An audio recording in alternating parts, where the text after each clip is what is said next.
Tish oldirishdagi eng qo'rqinchli holat nimaligini bilasizmi? Bu og'riq emas.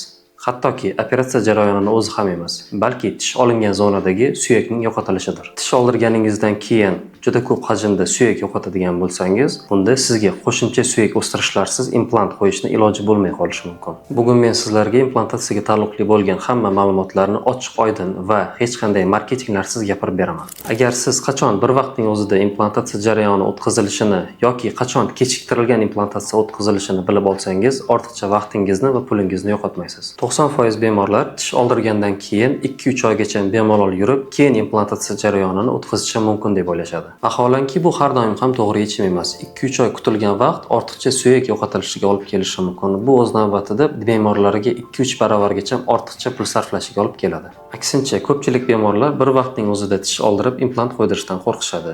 Bu holat 70% gacha suyak yo'qotilishini oldini oladi va davolash vaqtini 2 baravargacha kamaytiradi. Qaysi birini tanlagan to'g'ri? Bir vaqtning o'zida o'tkaziladigan implantatsiya jarayoni yoki kechiktirilgan implantatsiya. Keling shuni birgalikda ochiq-oydin ko'rib chiqamiz. Tish oldirgandan keyin bu zonada suyak sekin-asta cho'kishni boshlaydi. Birinchi 3 oy davomida 40% gacha. Agar siz qancha ko'p kutsangiz, implantatsiya jarayonini ortiqcha suyak o'stirish operatsiyalarisiz o'tkazish ehtimoli juda kamayadi.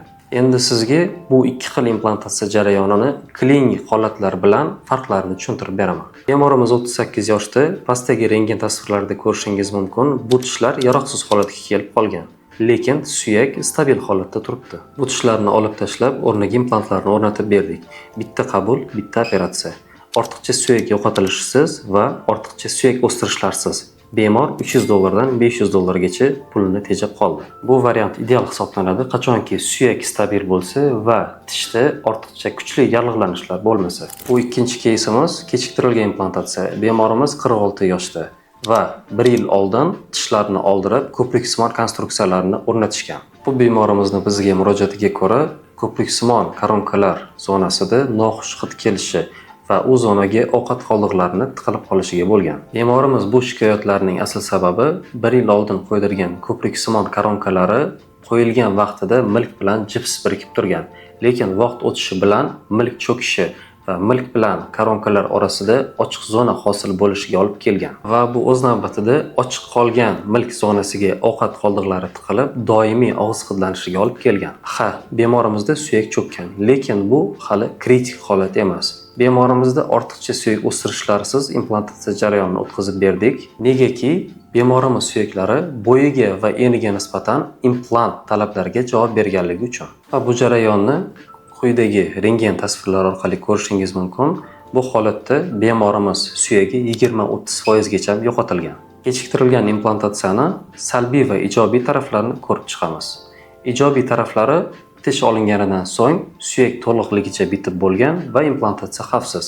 Yallig'lanish ehtimoli juda kam. Endi jarayonning salbiy taraflariga keladigan bo'lsak, qancha ko'p hajmda suyak yo'qotilsa, bu estetikaga shuncha ko'p ta'sir qiladi. Bunday holatlarda har doim ham suyak o'stirishlarsiz implantatsiya jarayonini amalga oshirib bo'lmaydi. Keling bu ikkita holatni chuqurroq tahlil qilib ko'ramiz. Одномоментный implantatsiya, ya'ni bir vaqtning o'zida implantatsiya qilish qachon mumkin emas.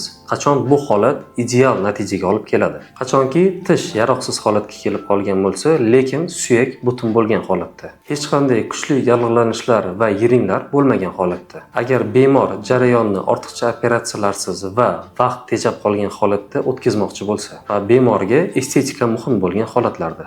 Va одномоментный implantatsiya qachon mumkin emas. Faol infeksiya holatida, ya'ni tish ildizlari atrofida kuchli yallig'lanish va yiringlagan holatlar bo'lganida va tish ildiz atrofida kuchli suyak yemirilish holatlari bo'lgan bo'lsa, qachon kechiktirilgan implantatsiya ortiqcha suyak o'stirilishisiz amalga oshirilishi mumkin.